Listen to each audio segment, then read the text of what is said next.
Hello. Hello, and welcome to another episode of Jack and Stuart's Big Dirty Nerd podcast. Yes, indeed.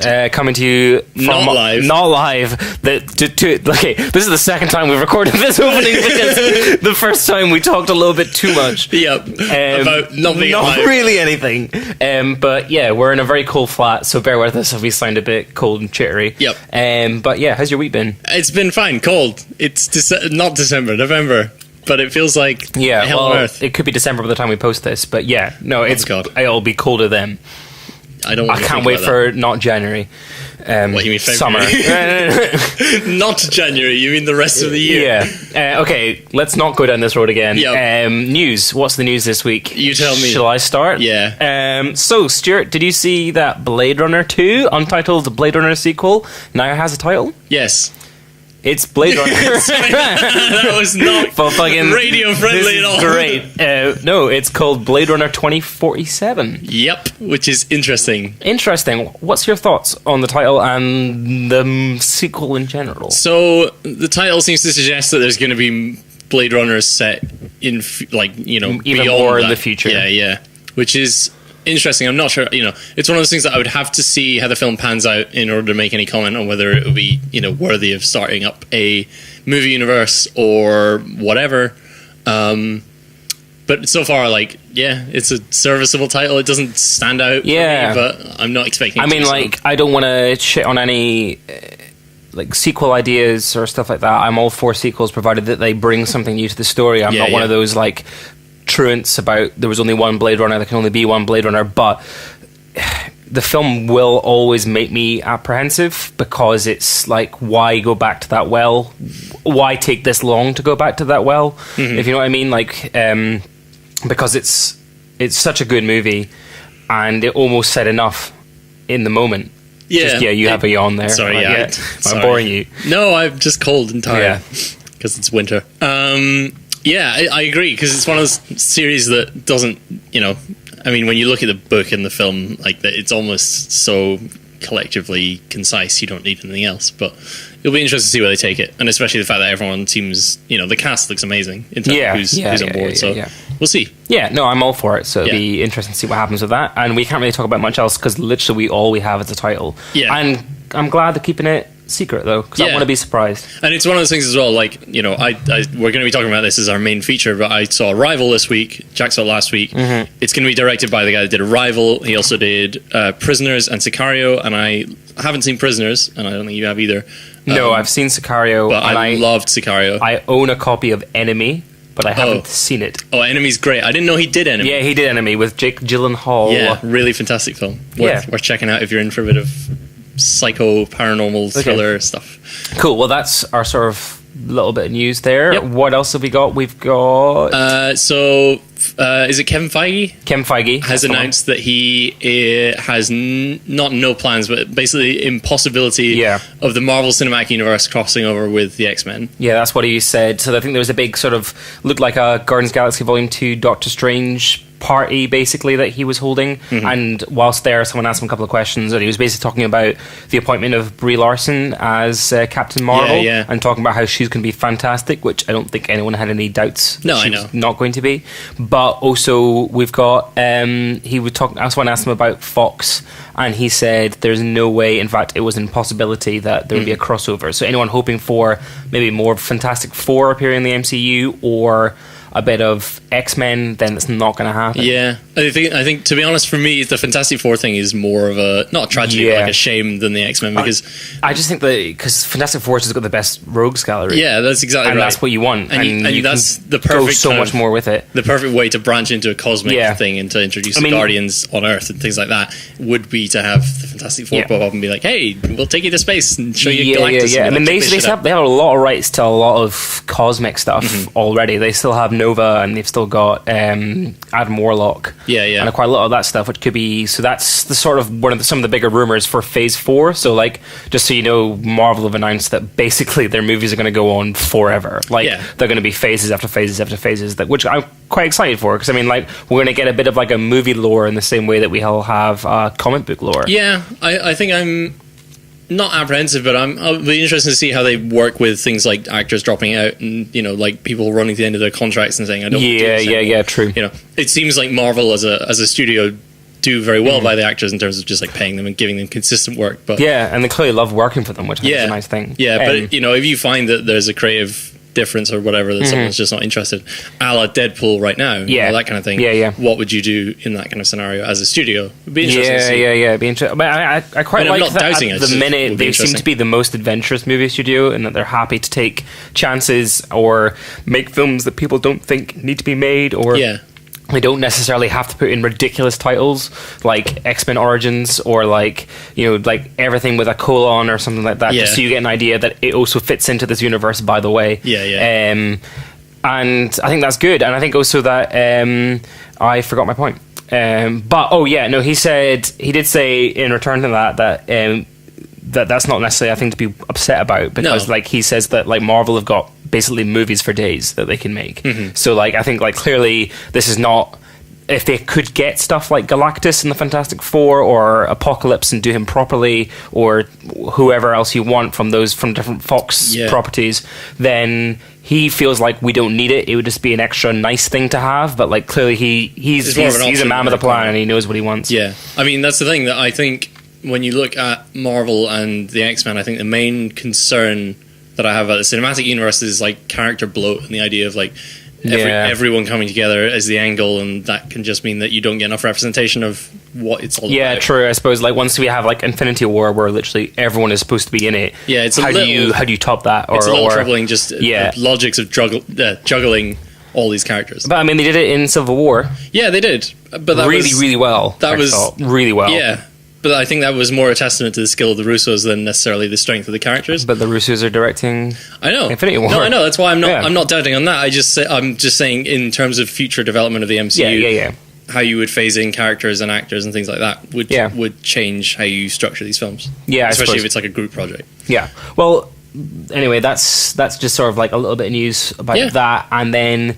There's another bit of news that I wanted to bring up, but this could be an interesting thing because neither of us really know what it's about. But basically it was announced this week that director Ben Wheatley and Tom Hiddleston, aka Loki, or for those of you who don't know Tom Hiddleston, but I don't know why you wouldn't, anyway, they're gonna reteam after having done this year's High Rise to make an adaptation of Frank Miller's Hard Boiled comic, which I don't know anything about. Me neither. So that's that. I don't know when it. I don't know if it came out post 9/11. Therefore, it will probably be horrifically racist. Yeah, he's done some pretty insane work recently. Frank Miller is insane, but you know you gotta love him. No, you don't. No, you don't.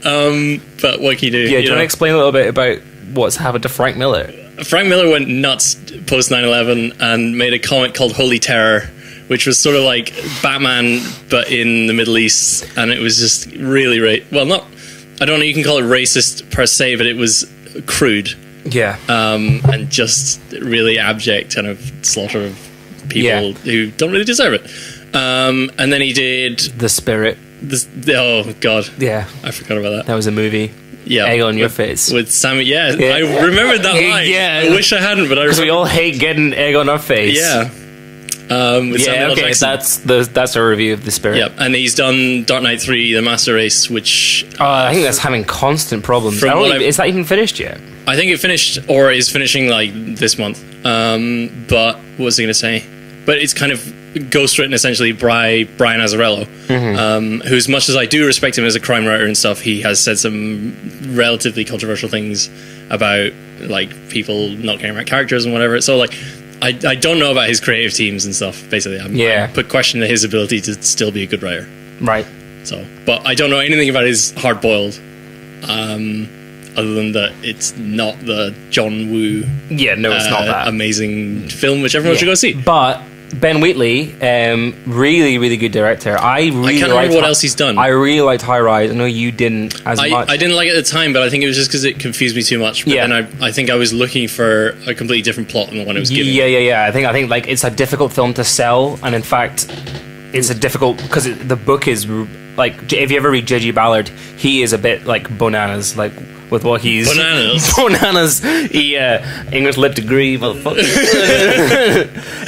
J.G. Ballard, bananas. But yeah, there's not really a way to describe him. He fits into like postmodernism while sort of simultaneously trying to write the apocalypse and also continue to life during the apocalypse. Yeah. And High Rise is basically a novel about like it's a microcosm for all of society while society is simultaneously collapsing. Yeah, and it seems weird because it's somewhat anti-authoritarian. Hard word to say while you just chug some wine. Yeah. We're drinking. But that sounded braggadocious. Yeah, I know. But hey, what was I going to say?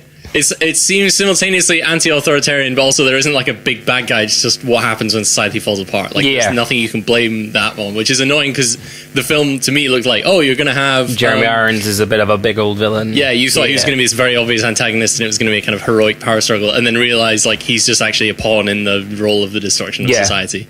But the point being that that's almost an impossible film to adapt. In fact, I think there's only been there's been two other J.G. Ballard adaptations, Emperor of the Sun, which is his like most normal novel, and Spielberg did it, and also Crash by David Cronenberg, which I haven't seen, but I think again, you haven't seen?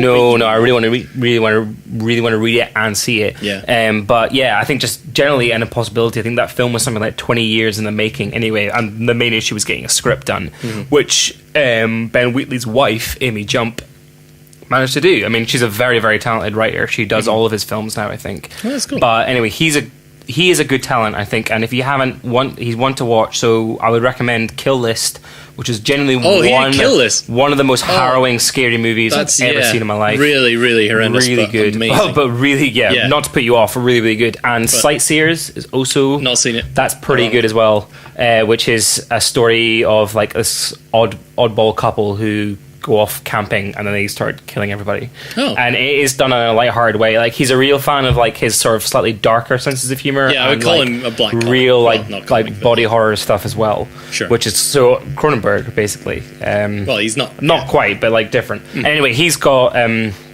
and Tom Hiddleston clearly work well together, which is nice seeing like director actor collabs. Yeah. Like they could be a new pairing that we see more of. So even though I don't know anything about this comic and I have no faith in Frank Miller anymore, the fact that they have picked up on it seems like it will be an interesting adaptation. There's something really interesting to say about the fact that like more, not even just like superhero movies, but comic book movies and comic books as like a viable art form for cinema and for like directors who are used to stuff like classical novels or like bits of high literature, not high literature, but well-praised literature, find graphic novels just as satisfying in terms of like a rich material. Yeah, it's almost like being given a storyboard, really. I mean, there's a danger of just doing a Zack Snyder and being like, oh, I'll just take every panel and turn that into the story, except I'll change the entire pivotal, whatever. I'm rambling now.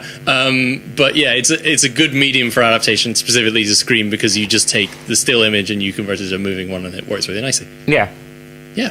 All right. Last bit of news. Inhumans. Yeah. Inhumans. So I think we talked about it a little bit last week. I can't really remember. Well, we talked about the fact that it was getting a TV series rather than a film. Yep. Now what they're doing comics-wise as well is interesting. Yeah. What were you going to say? It was just that they've announced that Inhumans TV show, which they're making, is the first 2 episodes are going to get an IMAX release. Oh, cool. So I think we can expect quite a lot of big things from this, because it's clearly going to be incredibly cinematic. Yeah. Like the only TV I could think of that's getting a cinematic release has been Doctor Who. In fact, like the first episode of Doctor Who, I'm pretty sure was screened on cinema, and Game of Thrones. Yeah. Also, I think this is supposed to be they're really trying to bring. They're not going to let Agents of S.H.I.E.L.D. die. Yeah. And I think they're really trying to bring Agents of S.H.I.E.L.D. into kind of into the Inhumans line, and it's almost going to be like there's going to be another TV world going on here. But I mean, interesting to see where that happens, because we've got the whole TV universe on Netflix, and then this is almost like another TV universe, despite all being set in the same place. Yeah. And it's almost like there's a lot going on here. Are they ever going to tie up? Do we want them to tie up? I mean, to me, like, as much as they're saying it's a kind of not necessarily a spin-off, but a different animal from Agents of S.H.I.E.L.D., it does feel a bit like a kind of soft reboot of what they're doing in Agents of S.H.I.E.L.D. Yeah. We're bringing, the same characters and the same concept and just pushing it a bit more towards the kind of highbrow cinematic stuff. But you wanted to talk about the comics, 'cause there's an interesting thought here as well. So Marvel is wrapping up their... they just finished Death of X, which is, I think, a 4-part miniseries about X-Men. And then they're doing IVX, which is the Inhumans versus the X-Men, starting, I think, in December and then moving into next year. And they've announced the Inhumans comics that they're doing after that. They've announced that they're doing Black Bolt on his own, which would be interesting because he's a character that doesn't speak. So that, how you do that narratively. That could be really interesting. They're doing Royals, which is a series about the royal family of the Inhumans, bringing in a couple of new people and a bunch of old guys. That's cool. And they're also doing, they're rebooting Secret Warriors, which was a 2011 series by Jonathan Hickman. Really great stuff. Yeah. We talked, I think, about his Avengers series. Yeah, we did. In, I don't know, episode 1 or 2. Yeah, something like that. Way back. Way back. In the days of yore, this month. Yeah. But it's interesting to see that because that's the series that is predominantly used as source material for Agents of S.H.I.E.L.D. Yeah. The TV series. And it's another one of these things, we talked about it before, and I don't know how I feel about it, of the comic books trying to line up a lot more with with the TV and the media, which seems like a reverse adaptation almost. Yeah, it's kind of like they're ping-ponging back and forth. Yeah, and because there's going to be a bit more of an emphasis on Quake, who is Daisy Johnson in Agents of S.H.I.E.L.D. I mean, like in the comics, she's a great character. Yeah, I haven't seen very much of Agents of S.H.I.E.L.D. at all, so I don't know about her in that. Yeah, but it takes forever for her to figure out who she is. That's the only thing I'll say. That's kind of annoying. But because in the comics you're introduced to her in like 3 panels. It's like, oh, okay, here's her power set. Let's move on. Yeah. And what was I going to say? The thing about that is I'm worried that they would just ping pong the same stories between each medium.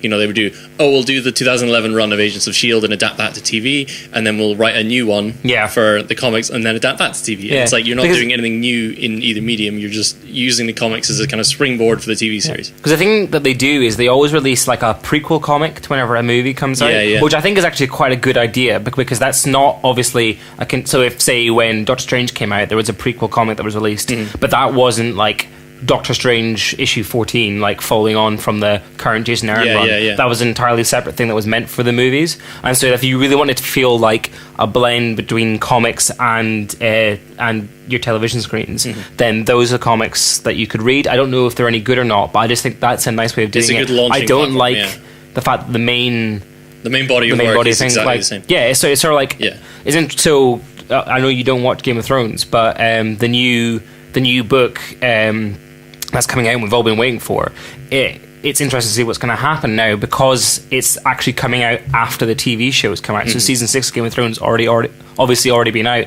Book 6 not already out. Okay. The book series has been going since the 90s. Yeah. You'd really like to think that he's got a game plan and he's sticking to it, and he's aware of the fact that the TV show is going to be completely different or it's going to be completely spoilerific. He doesn't care. I really don't want to see him changing his original idea concept, to fit with the TV show. Sure. Even if the TV show has breathed a whole new life into the series, but the writing should come first. Oh, totally.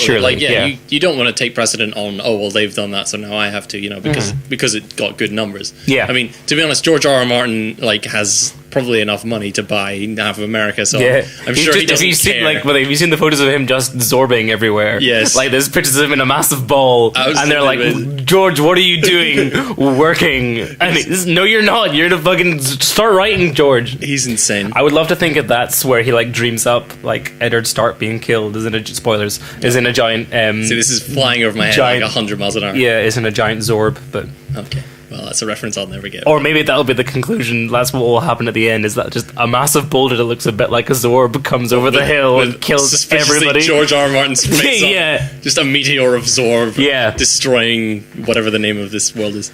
All right, that's enough news. Yeah. Enough news. Nothing new from here on out. No more news. So, we both saw Arrival. Arrival. So probably it's going to be our main chat this week. It's going to be about Arrival, which is a new movie from Denis Villeneuve. I don't know how to pronounce his name. Well, he's French-Canadian. Anyway, we mentioned it before. Yeah. And I think you wanted to spin off into like chatting about sci-fi movies in general. Yeah. But let's just start with a review of Arrival. What were your initial thoughts? What was it about? What So, do you think?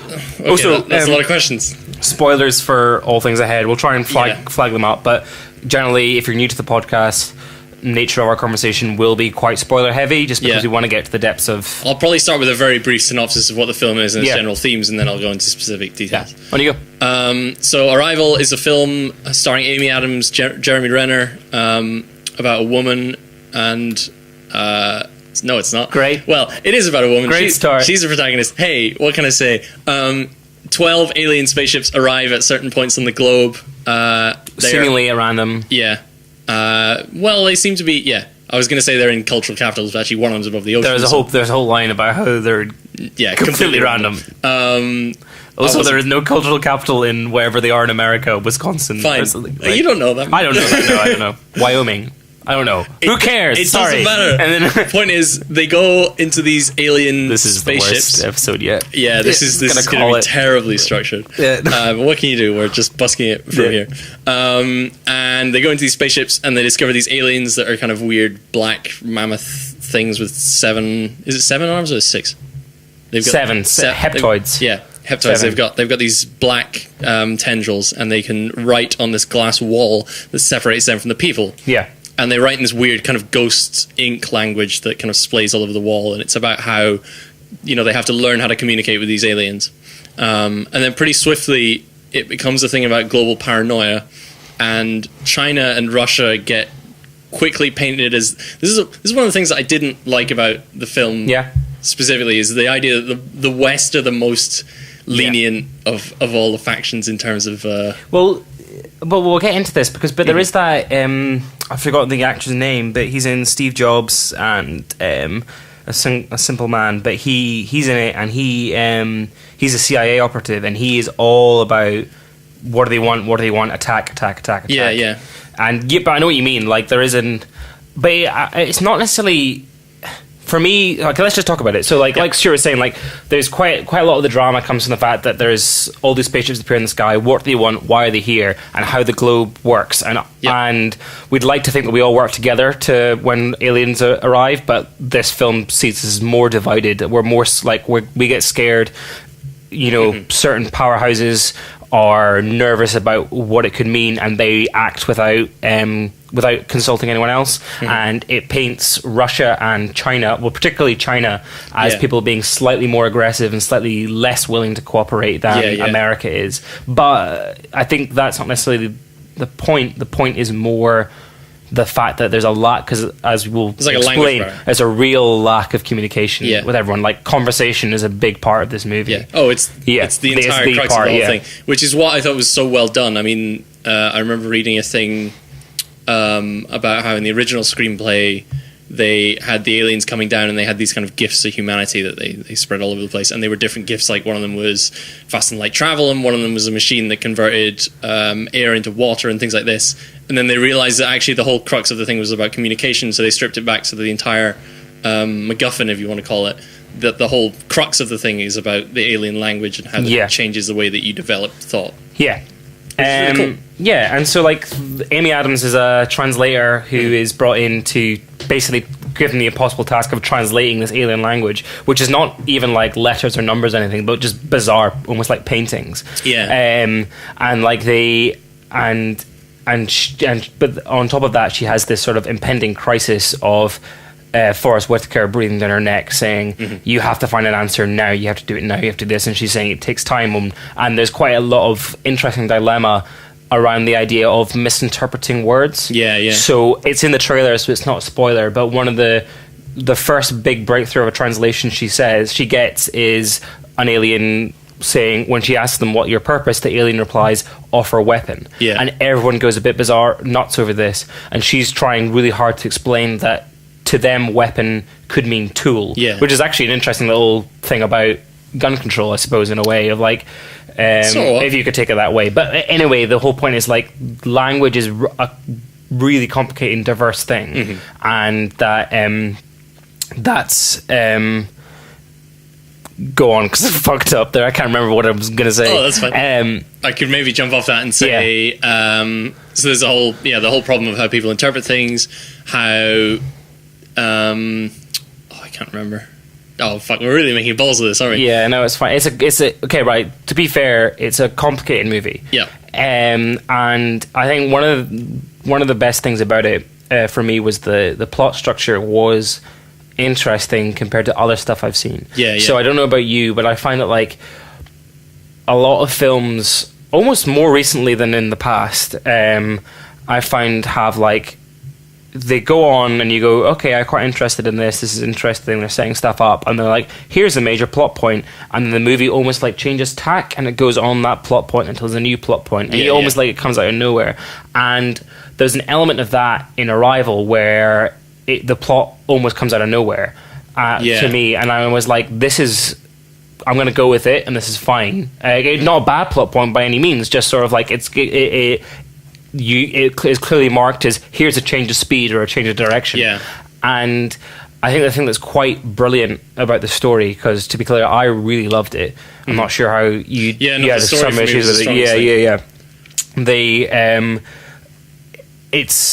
We'll get on to this in spoilers, but it's incredibly intricate how the plot actually, everything feeds into the same thing. It's like a massive bit, this is maybe a bit of a spoiler now, but it's like the whole thing is basically a massive big loop of plot and character and characterization and character development all seamlessly flow into each other, which is a brilliant thing to see. Yeah, I completely agree with that. I think that the strength of it is the way that it takes a concept like language and the way that it's interpreted, and it uses it to structure its plot in a sense of like what you think is character development actually becomes a critical plot point later. I think I have to call this a spoiler now. Yeah. But basically you are introduced to this character, Amy, what's her name again? I think it's Louise something. Louise, yeah. Yeah, you're introduced to this character Louise, and she has these kind of what appear to be troubling flashbacks about a daughter. Yeah.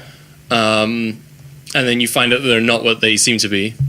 Yeah. Should I just... Yeah, okay, right. So basically, to sum up, for those of you who haven't seen the film yet, but I think you must have seen it by now, or you're just interested enough in the podcast to listen to it anyway. Yeah. But to sum it all up, the plot is aliens arrive, we're trying to communicate with them, we don't know how to communicate with them. Amy Adams is great in it, Jeremy Renner is fine in it, Forrest Whitaker is in it.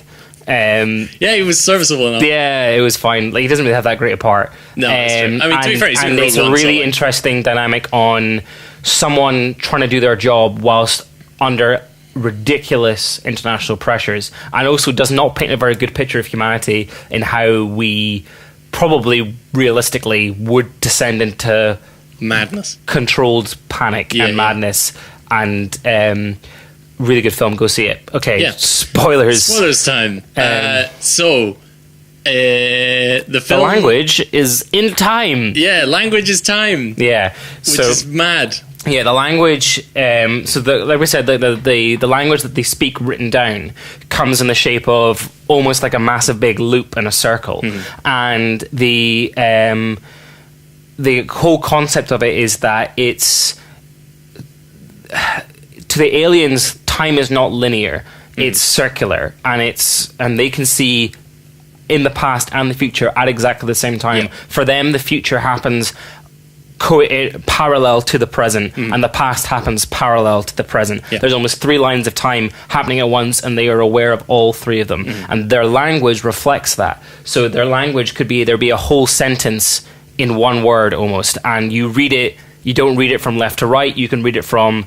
You can read it like vertically, clockwise, anti-clockwise, either way. And the whole point is that it can make any meaning. I think it's the language is the one bit I didn't quite get actually, and how that necessarily like how it functioned as a language. Like because interestingly, like they actually gloss over the actively translating bit, because if you see it cuts into a diary entry with a voiceover from Jeremy Renner talking about this is what we've discovered so far, blah blah blah blah. And I suppose that makes sense because you could lose an audience in like intense SF jargon, the actual factual. Yeah, and so it's more easy just to paint the picture for everybody, and it doesn't necessarily. That's not a plot hole, or that's not skipping over anything. No. That's just a way to deal with it. But I think like because I find this so fascinating, I think I would have loved to know maybe a bit more about the science behind the language. I mean, what you're kind of given is the idea that they meet these aliens and then they present them with diagrams of saying like, I'm Louise, he's Jeremy Renner, and then Ian, sorry, yeah. It's also a really boring name. Yeah, he was called like Ian. Well, I mean, John. It's realistic. Yeah. But they were, I mean, you get the idea that they are using this process over a relatively long period of time, and then, I don't know where I was going with this. Oh, this is frustrating. Ironically, I'm unable to communicate what I'm trying to think. Why don't you take over for a bit? I'm going to think about something. So I think the main concept of this film is the idea that when you study a language and you understand a language, you take on the culture of which that language belongs to, which is a real theory. That's a real the Sapir-Whorf. It's theory. The idea that like, so say when you embed yourself in a new foreign language, you also train yourself to fit better in that society and that culture, because the language and the culture is almost like a continuous loop of, if you think about it, because when you make a language, you would relate it to something that is relatable to you in your culture and specific to you, and in the same way that the language informs, like once the language is passed on and taught into other people, the culture continues within the language in the same sense of like, so if I was speaking Japanese, once I learn Japanese, I almost have a door into Japanese culture and Japanese thought, and a much better understanding of Japanese theories or some specific in that sort of sense. And then, so if you take this language that's circular, that's taken from this alien race's different concept of time, as soon as you begin to understand that language, you start to think like them. And basically, the big twist of it all is Amy Adams' character can see in time. Yeah, she can see past, present, and future simultaneously. I did think that was a bit of a suspension of disbelief for me. By the way, just as an interesting side note, if you're actually interested in these linguistic theories, the one that we're talking about is called the Sapir-Whorf theory, and it's also called linguistic determinism. Just if you want to figure out some shit about language, that's cool. But that was the one moment where I couldn't suspend my disbelief enough to think, oh, now she can just think through time. It didn't make any sense in terms of the way that... Yeah, okay, this is why it probably makes quite good... We can talk about more like sci-fi films or sci-fi books and stuff like that, because it reminded me a lot of some of the stuff I've been saying previously about China Miéville, which is this sort of like... It's this style of storytelling where you're trying to explain the unexplainable. And... for me, actually, the more you think about that, the film makes perfect sense. And that's what I mean when I said before about how character development and plot and characterization and everything is so wonderfully connected and tied up completely together. Because it, like, trying to explain you can think in time is an alien concept, and therefore the best way to deal with it is to deal with it literally, just like explain, like, look, this is what it is, because it's alien, you can't possibly conceive of it, so just let it run. I think it was the fact that it was, ironically explaining a plot about being able to see through time in a somewhat linear fashion.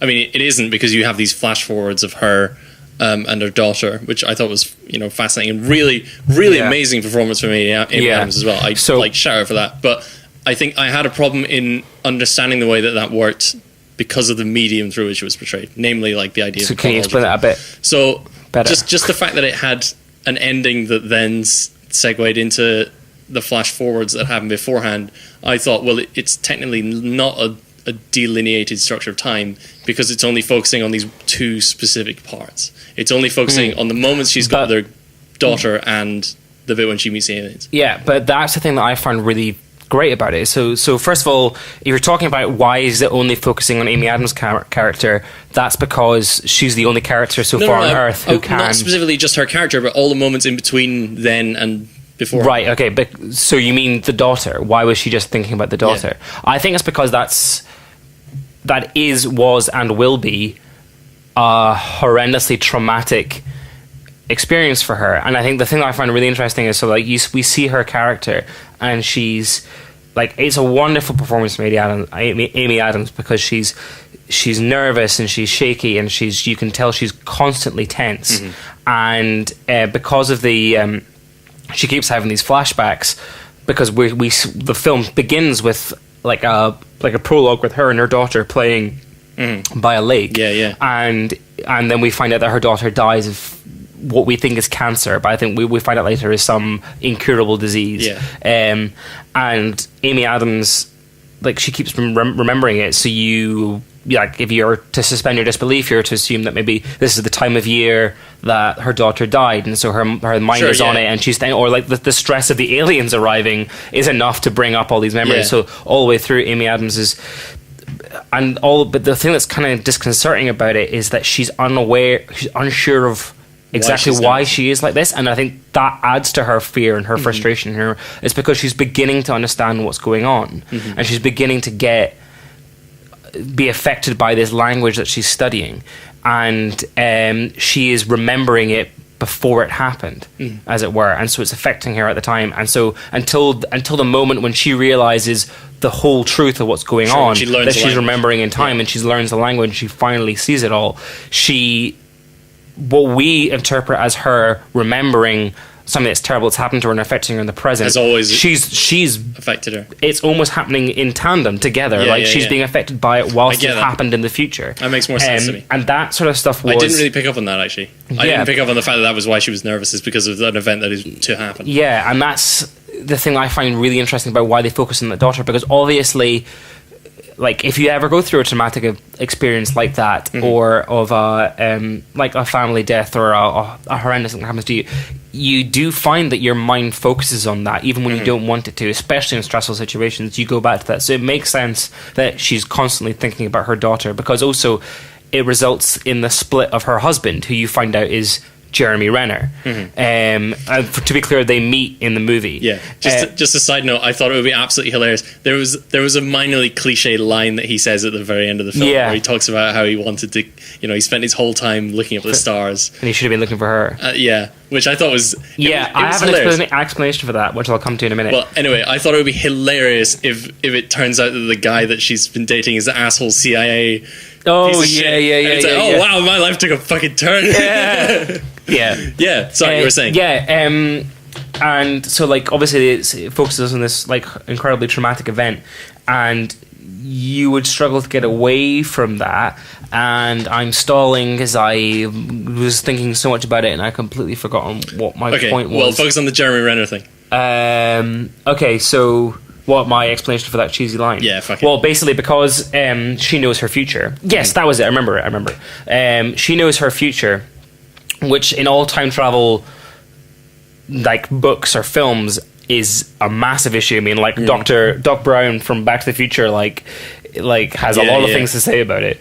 And yet this is the first film that sort of says the only reason why that would not affect why that would affect you is because you let it affect you. Because if you know something horrible is going to happen to you, you would do anything to prevent it. The thing I think was really nice to see about this film, and quite a hopeful and nice sentiment, was that Amy Adams, despite the fact that if she falls in love with Jeremy Renner, she will have a daughter, and despite the fact that her daughter will die, she will still do it for the sake of having a daughter, and for loving someone that much. And I think that's a really interesting thing that I don't think I've ever seen before in a story, or like that realistically in this wider science fiction context, of the fact that she against the inevitable, she will go ahead and do it. Yeah. And there is also, we don't know the lore behind, or the rules behind this time travel. Yeah, I mean, we don't know if the future is set. We don't know if the future can be changed.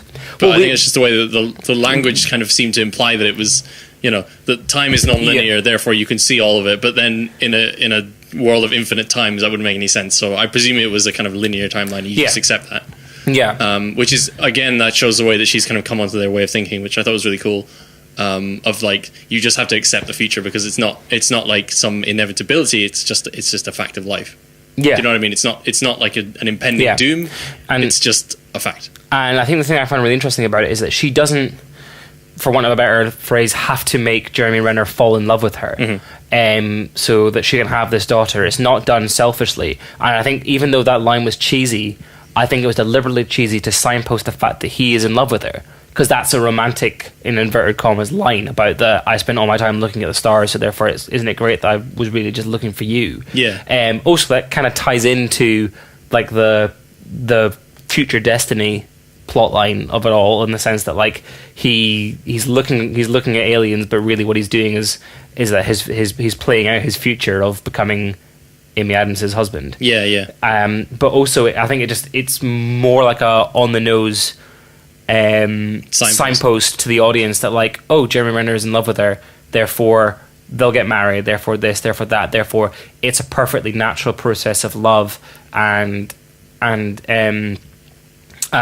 creating a child. It's not born out of a necessity or a rule or like a logic of the universe. There's something really despite how alien the whole plot is and this new version of Earth, there's something really nicely human about that idea. Yeah, and it's a sci-fi story that's incredibly complex in terms of the way that it's structured, like, the way that it's structured and the things that it introduces, like these weird anti-aliens. And I think like the thing I find really interesting about it is, so compared to Ghost in the Shell, where the whole thing is plot and it's all about development, and like we discover as the major discovers the rest of this weird cybernetic universe and the potentials of this AI in like world. Yeah.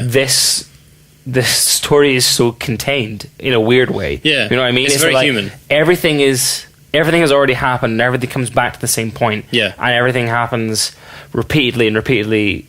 You know what I mean? Like it's like, it's not like there isn't like a development of plot. In fact, almost everything happens in the first prologue.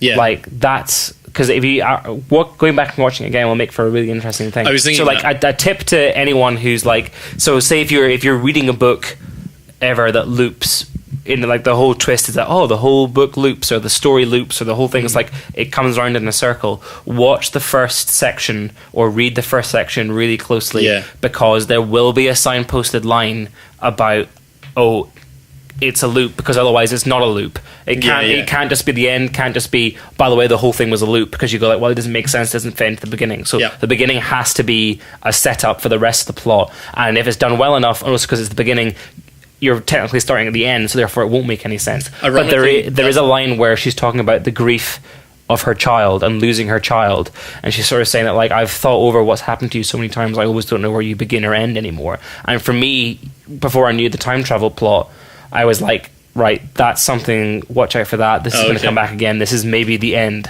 Right, yeah. And it's interesting, so that's just a tip for people who are ever reading or watching stuff like this. Well, I mean, the first and last shot are exactly the same, which I thought was really nice. And you have what was I going to say? I can't remember. I started thinking about Looper just there, like the film Looper. Yeah. With Joseph Gordon-Levitt and Bruce Willis. And I was thinking, this is almost the thing that fascinates me more about this film than any other kind of sci-fi film I've seen over the last few years, is that it's like a time travel film without time travel. Yeah. Which is just like the most bizarre concept that's the thing. ever. That's the bizarre, like that's the thing to make clear. Amy Adams cannot travel in time. Yeah. And that's the thing I also find really interesting, is that she knows the future, and that adds to this philosophy of just accept it, you can't deal with it, because you literally can't it's gonna happen go forward in time. And I think that's something that's really, that would be something that slightly troubles people. So like there's a big, so we were saying before about China going in all gung-ho to try and kill these aliens, and they stop last minute because Amy Adams phones the Chinese general and tells him something very intimate about himself, that only he would know, and therefore he gains her trust. And the way she does that is that she, in the middle of the crisis, whilst it's happening, she remembers a conversation she is going to have with him in the future, where his future self reminds her of what she said, and which confused me completely. It did as well. And then I realized it's because they're both happening at the exact same time. You have to think of it almost as like 3 rivers of time, rather than just one river of time, where past, present, and future are running simultaneously. And because which is also like really good that he remembered to tell her that. Yeah, that's the point that I find it so interesting, is that he played an unwitting role in his own self-assurance. Yeah. In the idea that he didn't make the choice to save himself. He later on goes back and says, "Oh, it's you. I remember when you saved my life because you did this," and then in doing that has unwittingly done it to himself. Yeah, exactly. I had a point and I forgot what it was. That's annoying. That was it. During that conversation as well, when they're speaking in Mandarin, it's not subtitled, and I thought that was really significant in terms of the idea of not telling you as an audience what they're saying, because it's not important. The important thing you're focusing on is the fact that he's telling her something significant. Okay, because I think we'll go on to talk about other sci-fi films now, because I think we've sort of done this to death. Really good film. I really liked it. The one last thing I wanted to say that's kind of funny is that there is a slightly bizarre CGI scene where a CGI Amy Adams and an alien... I remember thinking like her hair looked really bizarre. Well, I was interesting because I think the reason why they did that is probably because it makes the alien look more realistic. Like if it's clearly Amy Adams and a big CGI thing, because the aliens are like a massive amorphous, like 700-foot tall man. Blob, then if that's entirely CGI, it's going to look a bit stark and a bit odd next to someone who's quite clearly rendered. So if they set them in a bizarre sort of mist cabin of their spaceship and they CGI her a wee bit because of this mist, then it doesn't look so bad. That's true, actually. Which is a very clever trick, which I'm beginning to notice more and more of in movies, just as a thing to say. Cool. But I know someone who watched this movie in the Netherlands, and it was English but with Dutch subtitles. Right. And in that scene, Amy Adams has learnt the language and is communicating with the alien, who responds in his language, which is obviously, for our version, was subtitled. And this is the point where he explains what he meant by weapon, the weapon being he's teaching the human race about their language so that in the future they can save the alien race who are under threat. And that's that's the click moment, that's a light bulb moment when you get what's going on. That was all the aliens' subtitles were in Dutch, so this guy is sitting watching it being like, what the fuck is going on? Like, all I'm getting is Amy Adams' reply and then this weird alien voice return, and he just goes, also last thing I actually meant to point out, did you catch who the producers were? No. So Sean, that's a strange question. Yeah, well, you should watch credits. Like, everyone should watch credits, because there is you'll be surprised at how much you learn about the connections of Hollywood. But produced by Sean Levy, and this is, I want to say David Levine, but I probably got that wrong, who are the 2 executive producers of Netflix hit Stranger Things. Oh, really? So really, really fucking good year for them. Yeah, well, no kidding. They're probably making a lot of money. But also because there was someone was saying that the misty realm that Amy Adams goes to, not too dissimilar from the Upside Down in Stranger Things. The noises that the aliens make sounded that's true. I suspiciously like the Demigorgon. So there's almost like an even subliminally, there's an artistic through line. In contemporary science fiction stuff. I want to say, actually, I really love the design of the aliens in this thing, especially when in that scene when you see the full thing, and it's got that kind of non-head. Yeah. I was expecting it to have like a great big orange eye for some reason, and it just doesn't, and I thought that really added to I really loved how we thought they were just legs. Yeah. And then it turned out that the legs were 2 sets of hands. Yeah. Because the reveal of the alien is that it's like 700 foot tall. Yeah. And all we've seen is like these, what we thought were legs through a glass mirror, glass image, and then actually it turns out that they were hands. Yeah. Which but I just saw the idea that they were completely unknowable in terms of like they didn't have any other sensory organs. Like you don't see anything else other than the kind of finger things. Yeah. Which is again pointing to the central theme of like language and communication, which is really nice. Yeah. Really good film, actually. Yeah. Really, really good. Do you think Oscars? I don't know. I don't know. It was something I considered actually, but I would probably need to see it again. And also, like any other film that's going to be contending for and Oscar stuff, and we'll see. But let's, for the last little 20 minutes or so, let's chat about other science fiction movies. Yeah. I think let's go ones we would recommend. Go ahead. Who, me? No one else here. Yeah. Okay. So, have you seen Primer? No. Okay, I'm interested to see what people think about Primer. I think it's on Netflix. I watched it because it was one of these things that was supposed to be this is the low-budget indie science fiction movie that you've all been dying to see, and isn't it great, and so on. I find it, irritatingly arrogant a little bit. So the whole idea is that, it's a very bizarre, you're not really sure what's going on, science fiction film about time travel. Okay. Where two men in a garage by mistake invent a time travel machine that sends them back 2 days in the past, and the whole thing gets the problem is that the film takes itself ridiculously seriously in terms of the plot of them going back in time and meeting past selves and future selves and what's going on, and is the whole thing a loop, and is the whole thing are we meeting them in their third incarnation of developing this time machine, so or their first sure incarnation? Which version it is. But to the point of where the plot becomes so convoluted, I gave up trying to figure out what was going on. Okay. And like Arrival on like hard SF novels and China Miéville, it wasn't good enough that I could just bask in confusion and let the confusion sort of figure itself out, or just accept the fact that what the point of the film was to leave me confused, because some films and books do that deliberately, which I think is quite a cool effect, but this was just annoying. Right. So we're starting off with films we recommend. I don't know if I would recommend that, but I mean, someone could make more of it than I could. Yeah. And also just the director, I have respect for him because he wrote, directed, and acted and produced in it. He had a zero budget. He filmed it in his parents' house. Right. In an actual garage. Yeah, legit in an actual garage, and he did it all on his own, and it for a zero for budget whatever thing. it received a lot of critical acclaim and a bit of fame because of that.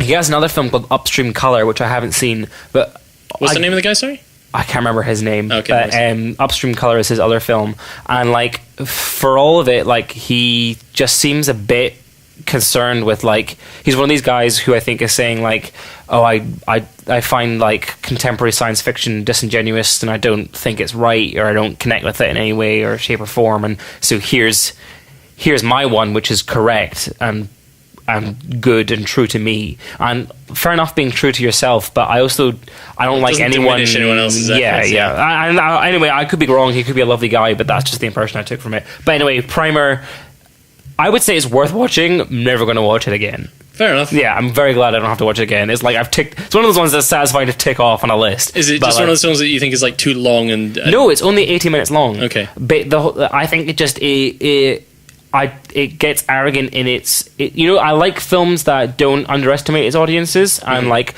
treat them like adults. Those are good. This is to the point of where it's it's not even just think of I'm going to treat you as an adult. It's get on my level. Right. I am fucking so clever in this thing. So I'm not going to waste my time explaining it to you. Right. Catch up or don't. And I was just nah. No, not no today. way. I watched it with my flatmate, and we didn't talk through the whole thing, which you shouldn't do in a movie, by the way. But there wasn't even a wow or a oh my gosh or whatever. At the end of it, we were we turned around and it was that sort of awkward what do you think of that? Because no one wanted to say I don't get it. I just don't get it. But yeah, on you go. I want to go back to Looper actually, because I remember I rewatched that about a month ago. It's an amazing film. I think it's going to stand up as one of the great films of the last kind of 8 years in terms of the way that it treats, as you were saying, the way that it treats the audience is really smart. Yeah, just the way that it. Also, generally one of the best explanations for time travel ever, which is Joseph Gordon-Levitt meets his future self, Bruce Willis, in a cafe and says, so time travel, how does it work? And Bruce Willis's response is, oh, it doesn't matter. And then he presses him and he just goes, it doesn't matter. And that is time travel explained. They just don't explain it. Exactly. Because the Ryan Johnson, the director, was talking about it, and he said time travel is unbelievably confusing when you think about it. So I'm just not going to bother explaining of course, it. Because there's no point, really. Yeah. It's not the crux of what time travel does. The whole point is about how your actions have repercussions. Time travel's almost like a MacGuffin of time travel movies. What do you mean? Well, so Back to the Future is great because it's basically a buddy movie and a teenage rom-com. Yeah, it's a what-if scenario. Yeah, whereas the actual time travel bit is almost irrelevant. Yeah, it just adds danger. It's a setup, isn't it? It just, it adds a threat to it all. Totally. But yeah, Looper is one of those films that I think I'll definitely be coming back to because it has this immense sense of, I would call it resonance, but only because I can't think of a better word, just in terms of the fact that every action in the film seems to build towards these characters being who they are, and then the climactic moment when it's Joseph Gordon-Levitt and Bruce Willis, does... Oh, no, hang on. Joseph Gordon-Levitt shoots himself. Oh, spoilers. Well, I mean, the film's 4 years old now. Yeah. Pretty sure I could get away with that. On Netflix as well. Would recommend. Yeah, I think so. Oh, well, yeah. Well, that might be... It was one of those films that I showed my dad, and at the end of it, I had a little fist pump to myself, because at the end of it, he turned and was like, that was pretty good. Yeah. I quite like that one. And that was all he said. He left it, but that was fucking praise. Yeah. It was I feel and I know this is totally going off on a tangent in terms of sci-fi movies, but I feel I saw Slow West a couple of years ago. Yeah. That's also on Netflix, and that is kind of the equivalency of two kind of reluctant compadres going on a journey, which is more about self-discovery than it is about resolution. And really amazing film as well. Slow West and Looper are both beautiful films as well. In terms of the shots and the cinematography is fantastic. Looper particularly has a really cool idea, which I really liked, of the fact that if you went back in time and met your younger self, would you get along? Mm-hmm. And they really, really don't, because the whole point is that Joseph Gordon-Levitt's character is a bit of a dick, and he's a bit of a party boy, and he likes getting money and doing drugs and so on, and he's like that for the rest of his life until he morphs into Bruce Willis. And there's a horrible shot of Bruce Willis with long lanky hair, which is so obviously stuck onto his bald top, and and also worth it for that. And it's just Gordon-Levitt with the fake nose and the prosthetic ears. Man, you really are suffering for this art. Not quite, but and then Bruce Willis's version of Joe. That's the character name, who also happens to be called Joseph Gordon-Levitt, falls in love and sort of has a bit of a tale of redemption and sort of calms down a wee bit and so on. But I really like the fact that he becomes so unbelievably selfish, because his whole point is that he wants to kill someone who will kill him in the future, or rather who will kill his wife in the future, and he doesn't make a point of trying to help his younger self. In fact, his younger self is a threat to him, because if his younger self is killed, then he is killed, and so he wants him nothing to do with him. He wants him out of his way, but also his no matter what, his younger self will not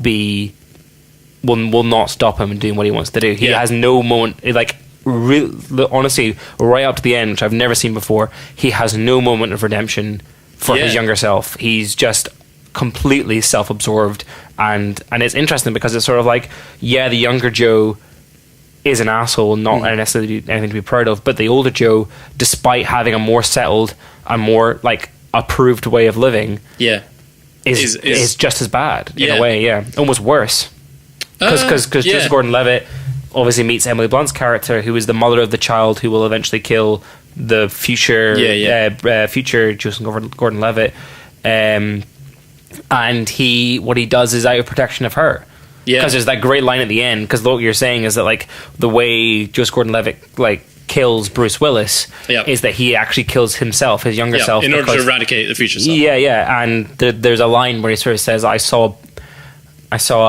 a mother yelling at a man chasing her son, and I saw what to do, which was to close the loop. And it's just sort of that sort of almost progression of life. It's just sort of that becomes much more important than me. And it's actually, you can take that analogy very easily into things like domestic abuse and drugs and violence. The way that most of the time people who are domestically domestic abusers have been domestically abused themselves. People who are drug users, their parents have been.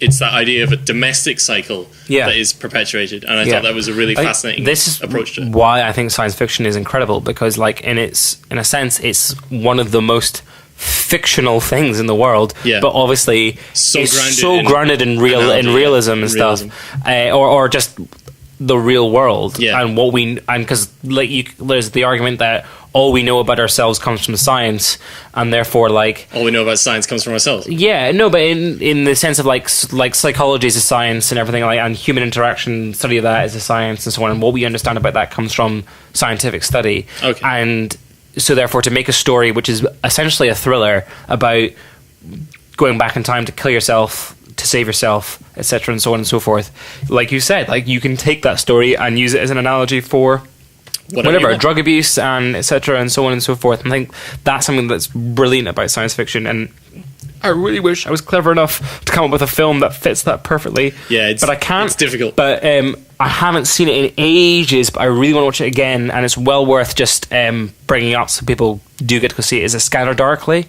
Oh, which God, is I watched that for the first time a couple of years ago. Yeah, which is a Philip K. Dick.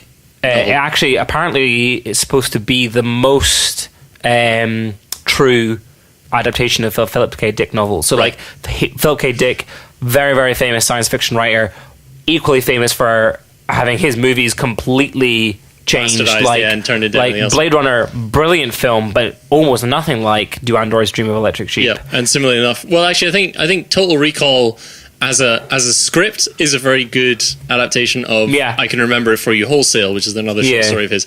But the fact that it's an Arnie movie, completely changes the whole fucking thing. It's just hilarious. Yeah. Also, that's a good film. I love Total Recall.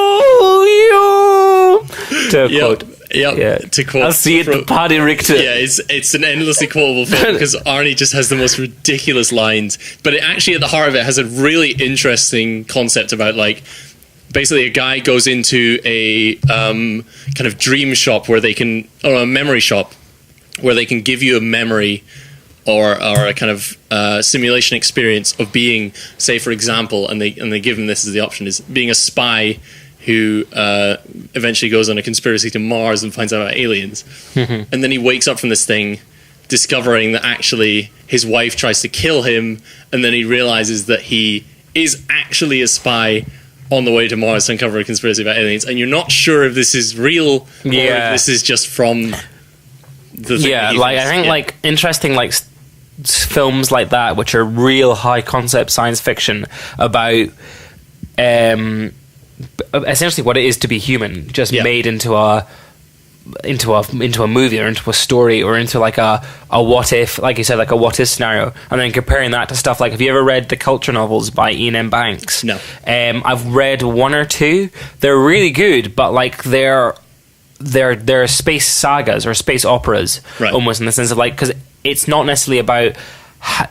He talks about like gigantic ships and wars in space, and it's much more grounded in what we know of contemporary society, in the sense of like he's concerned with like alien politics, or like so one planet makes war on another planet, and how does that affect the rest of this collected unit of planets, and so on. And then there's giant space battles and stuff, and it's much more about spectacle. Almost they would work better as a movie than Philip K. Dick's books do, ironically. And he's less concerned about like, how does this spaceship work, or how does this galaxy work, or how does this robotic concept work. So like he's sort of thing like, and that's not to knock him, he's really, really good. It's a different type of science fiction. It's like, whereas like people like Isaac Asimov and stuff will have robots in their world, and they'll want to know how that affects us, and what makes a robot and what doesn't make a robot, and what are the rules of robotics. He's more happy just to accept the fact that there are robots, and that they are characters, and that they are in this bigger plot. It's much more plot heavy, cool, than sort of theory heavy, I suppose. It's like, those are really, really good. If you want, also just quite good for entertainment. I'm not looking at everything as purely factual, don't worry. I am looking for an entertainment value at the end of it somehow. I can't remember what the last really, really good science fiction movie I watched was. I'm trying to think. I can't either. It feels like it's been ages since I've seen something I think Arrival, the Arrival, and I want to say Interstellar seems to be the last big SF movie. Interstellar, the more I think about it, the less I like. Really? Yeah. Interesting, because I feel like no one in my family liked that film at all, and I loved it so much. It was just like incredible, and I have seen it like 3 or 4 times. I really liked it. I do need to watch it again. Matthew McConaughey, fantastic. Honestly, like Christopher Nolan is a brilliant filmmaker. Don't get me wrong. I think he's great. There are shots in that still leave me speechless, like the silent shots of space. Yeah, and just there's a docking sequence which is unbelievable, and there's no CGI. Anywhere. The Martian as well. The Martian is great, actually. The Martian is a really good film. Mm-hmm. But Interstellar, for me, I almost think that like it's one of those films that sort of like what it boils down to is a rather simple enough storyline, and I don't think there was enough story to justify the length of the film. If that makes sense. I can get that, because there were a lot of sequences that like I couldn't point to one scene and say that didn't need to be in the film, but it was like every scene felt like I think it's one of those things like once you get it, that's the whole film. Yeah. And also it didn't take me very long to get it. Mm-hmm. I think there's a few bits as well in terms of like if we're talking about the whole like human side of sci-fi. Yeah. There's a couple of bits. I think Anne Hathaway's character is the most flawed in that regard, because she talks about like the fourth dimension is love, and I dropped it at that point. Yeah. I thought, that's not. And I think there's but there is elements of the thing I did really like about it is using time as a threat and as an enemy. So that was like in the purest sense of like they go down to a planet and they leave someone up in the spaceship, and he's prepared to live there for 3 years on his own. He says that's fine because of relativity. Time works faster on the planet's surface than it does where his spaceship is parked. Yeah. But they get into an accident on the planet's surface, and it takes them longer to get back to the spaceship. Yeah. And the time they get back, and it's been 20 years. 30 years, I think. And it's been 30 years later, and the guy's an old man, and he's like almost half insane because he's been on his own for 30 years, and he thought they were dead, but he could never leave in case they came back. And that I thought was a really interesting thing. And it's also the way that like there's a really interesting dynamic relationship between Matthew McConaughey and his daughter, because obviously his daughter's so furious at him for leaving, because it's not like as if he's just going offshore to work on an oil rig or something like that, or she won't see him for months. Like by the time he comes back, it will have been years on Earth. I think that using that real hard science fiction, real science really, as a means of emotional resonance and of like almost an extra threat level, like you're literally working against a clock. And I think that's really interesting when you see like he does the reverse in Inception, whereas Inception's like the third act is like a Russian doll effect of like, because you're in a dream, the further deeper you go in a dream, you have you spend like there's more time obviously, so like there's something like an hour and 5 minutes in the real world is an hour in the dream world, or whatever they say. And like in the first layer of the dream, you have I can't remember the character's name, but you have the character who's driving the van off the back of the a bridge. Off the back of the bridge, and in the space of time that takes the car to get off the bridge to hit the water, you have maybe an hour's worth of film where you have Joseph Gordon-Levitt in the rotating corridors, and you have the ice base. That's right. And then you have the going to find I've forgotten his name, the investor in his ancient I can't dream remember palace. his name either. Yeah, you know who I mean. Ken Watanabe. Yeah. And you have, it was like the reverse effect of Inception, in the sense of like what you're actually dealing with. Infinite time becomes a threat. And even tailor even more so when you actually bring it to the real world, it's all taken over in the space of one flight.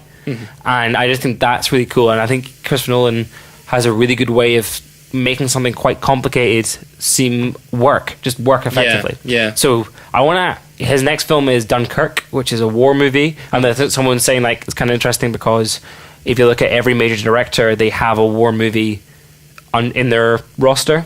Oh. Like Kubrick, Stanley, what's his name? Steven Spielberg. There's others. I'm sure there are others. Yeah. Even David Fincher has a World War I sequence in Benjamin Button. I didn't like Benjamin Button. Oh, well, I need to rewatch that film, to be fair, because I probably saw it when I was like 15 and thought, eh. But the man can do science fiction. I mean, for all my issues with Interstellar, like Inception I think is a much better sci-fi movie. Yeah. This is almost jumping in a completely unrelated way, but have you seen Event Horizon? Yes, I have. Such a good film. That's such a good film, and also like weird because Paul Anderson's shit. Like he's the director. He's such a hack. Like the film is so obviously alien, but with like religious cultism or whatever you want to call it, if that's even a word. But it's great. It's and really there's good. Like Sam Neill standing there with all of his goo on him, just going like, ha. I think it's my favorite role for Sam Neill. Like fuck Jurassic Park, fuck Peaky Blinders, fuck anything. It's if I ever meet him, I want to ask him about it because like I listened to an interview where he was talking about it, and he was like, yeah, it's a movie I might. I don't think he likes talking about it, but like he's yeah, well, I'm glad you liked it. Oh God, bless him. Yeah, I mean, this man is a really good actor, and yet he ended up in this movie. Oh well. Yeah, but I mean, it's great. It is actually a really good film. But have you ever seen the Omen trilogy? Like all the... No, I haven't actually seen any of them. Well, the Omen 2 and 3, it's Sam Neill as Damien. All right. As a kind of young Damien and then slightly older, and it's not good. Not good. Should we wrap it up? I suppose we should. So yeah, thanks for listening. Basically. Thanks for listening. So we now have Facebook page live. Yep. So you can like us. It's Jack and Stuart's Big Dirty Knob. Big Dirty Knob. Oh, horrendous. Oh no, it's too late to go back and do a Big Dirty Nerd podcast. And you can find us at facebook.com/Big Dirty Nerd. Yeah, give a page a like, tell people about it. We're on SoundCloud.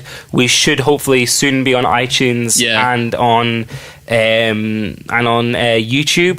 When we get that up, we need to figure out. We'll post that. Like the Facebook page for now. We'll say on here. But to be honest, we may be on iTunes before this podcast even goes out. But either way, we'll see you somewhere. We'll see you next week. See you next week. Yeah. Right. Bye, everybody. Bye.